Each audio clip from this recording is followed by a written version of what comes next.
Allez, bonjour à tous. Dernier TD de la série sur les chaînes de code TD5. Colorier les pièces et établir les chaînes de code A et B.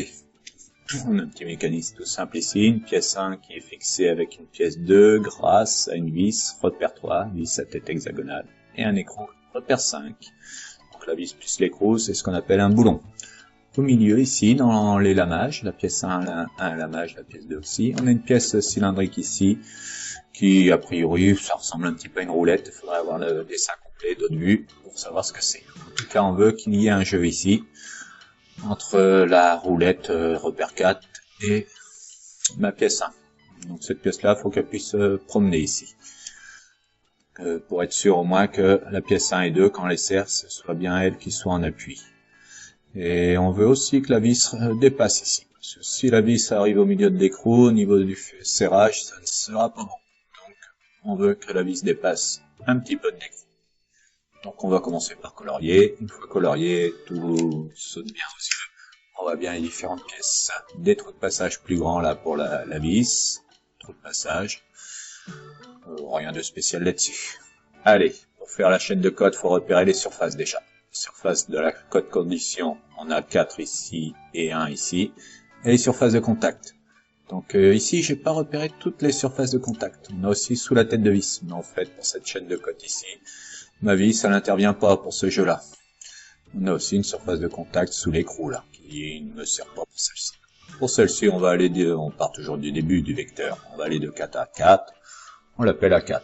De 2 à 2, on l'appelle A2. Et de 1 à 1, on l'appelle A1. Je suis parti du début, je suis arrivé au bout.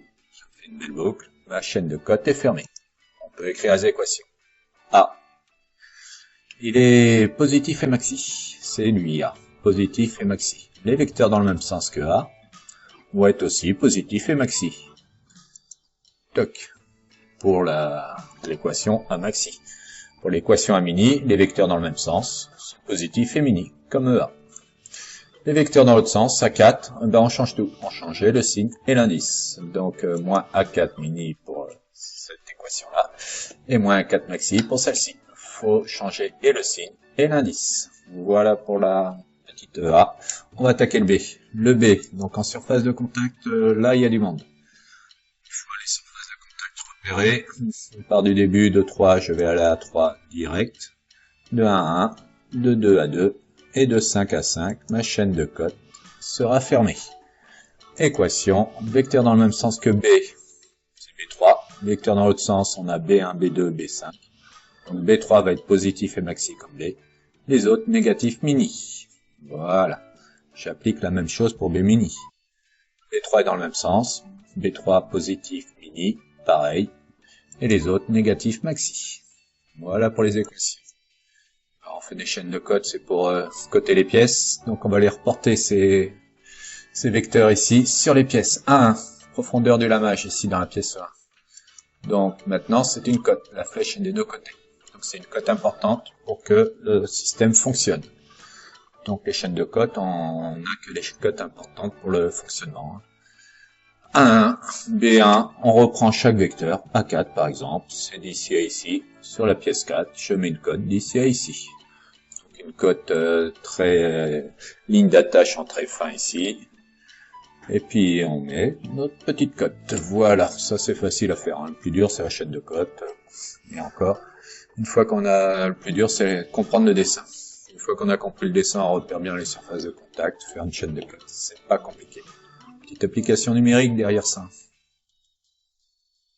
Voilà. Donc, calculer le jeu A, sachant que 1 égale à 2 égale 10 plus 0,2, 0. Donc, quand la cote est sous cette forme-là, on a la même unité entre l'intervalle de tolérance et la cote nominale. Donc, A1 maxi et A2 maxi, pour le maxi, on prend le chiffre du haut, ça va être 10,2. Pour le mini, on prend le chiffre du bas, ça va être 10. J'applique la même chose ici. Donc, il n'y a pas à réfléchir. Si c'est plus, on additionne. Si c'est moins, on soustrait. Cote maxi, celui du haut, 20 plus 0, ça fait 20. Cote mini, celui du bas, 20 moins 0,3, 19,7.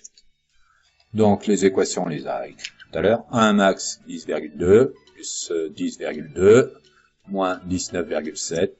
On a 0,7 mm. Donc, mon jeu ici au maximum fera 0,7 mm. 1 mini 10 plus A2 mini plus 10 moins 20, on a 0. Et là on peut se rendre compte qu'on va avoir un problème. Donc le jeu ici, on voulait un jeu entre les pièces ici, pour que la pièce 4 ne soit pas en contact à ce niveau-là, qu'on ne risque pas de serrer sur la pièce 4 au lieu de serrer les surfaces entre 1 et 2 ici. Donc là, ma cotation serait à revoir, modifier certaines cotes pour être sûr d'avoir ce jeu-là. Parce que à 0 ici, on devient tangent ici, là, si la pièce 4 on veut qu'elle bouge, elle pourra pas. Et ben, je crois que j'ai fait le tour. Merci d'avoir suivi cette série, et à bientôt sur autre chose.